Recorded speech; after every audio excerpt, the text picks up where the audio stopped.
اللهم صل على محمد وعلى آل محمد كما صليت على إبراهيم وعلى آل إبراهيم إنك حميد مجيد। সমস্ত প্রশংসা আল্লাহর নবী সাল্লাল্লাহু আলাইহি সাল্লাম কত কষ্ট কত তকলিফ করছে এই দিনের জন্য। নবীজি কত তকলিফ কত কষ্ট করছে। একবার নবীজি আবু জেহেল নবীজিকে এমন মার দিল, গলার মধ্যে গামছা পেরিয়ে ফাঁস লাগিয়ে পালিয়ে খুব বেশি আঘাত করলো, মারলো, রক্ত জর্জরিত হলেন নবীজি। সেই নবীজি রক্তে লাল হয়ে গেলেন। হযরত হামজা রাদিয়াল্লাহু তাআলা তখনও ইমান কবুল করেননি, তিনি শিকারে ছিলেন। শিকার থেকে এসে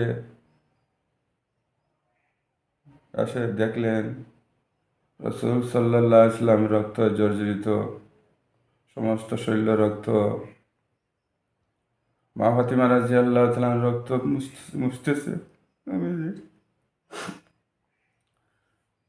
হামজা রাদিয়াল্লাহু তাআলা আনহু বললেন, কি হয়েছে?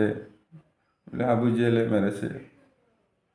সঙ্গে সঙ্গে আবু জেহেলের বাড়িতে গেলেন। হামজা রাদিয়াল্লাহু তাআলা গিয়ে বললেন, আবু জেহেলকে বললেন, মুহাম্মদ সাল্লাল্লাহু আলাইহি ওয়াসাল্লামকে কেন তুমি মেরেছ? মুহাম্মদের বাবা আব্দুল্লাহ মারা গিয়েছে, তুমি ভাবেছ সে এতিম হয়ে গেছে? সে এতিম না, আব্দুল্লাহ মরে গেছে তো কী হয়েছে, হামজা এখনো জীবিত আছে।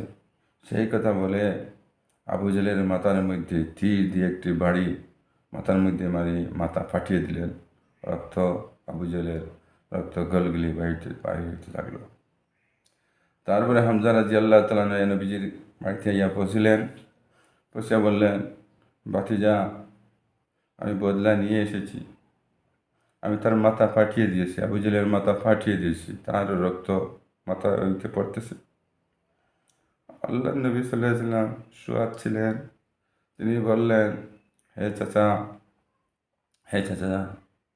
আমি খুশি না। হামজা রাদিয়াল্লাহু তাআলা বললেন, তুমি খুশি হয়েছো তো? আমি তাকে মাথা ফাটিয়ে এসেছি। বললেন, না, আমি খুশি না। কীভাবে তুমি খুশি হবে? বলে, আমি খুশি হব যখন তুমি ঈমান আনবে, যখন তুমি কলিমা পড়বে, তখন আমি খুশি হয়ে যাব। তখন হামজা রাদিয়াল্লাহু তাআলা সঙ্গে সঙ্গে বললেন, মানুষ তো সাধারণ মানুষ না, আমার ভাতিজা সাধারণ মানুষ না, নিশ্চয় নবী। সেই কথা বললেন, আমি পড়ে নিচ্ছি, আশহাদু আল্লা ইলাহা ইল্লাল্লাহ ওয়া আশহাদু আন্না মুহাম্মাদান আবদুহু ওয়া রাসূলুহু। হামজা রাদিয়াল্লাহু তাআলা ঈমান এনে নিলেন। সেই কারণে ঈমান আনলেন। নবীজি এত কষ্ট এত তকলিফ একমাত্র দিনের জন্য করেছেন। তাইফের মাঠে সমস্ত শরীর রক্তে জর্জরিত হয়েছে। মানুষের মাথা থেকে লিয়ে পাওয়া পর্যন্ত, জুতা পর্যন্ত রক্ত জর্জরিত হয়েছে। মানুষের পাথর দিয়ে ইটাইছে, এত মারলো। তাইফের মাঠে ওহুদে দান শহীদ হইল।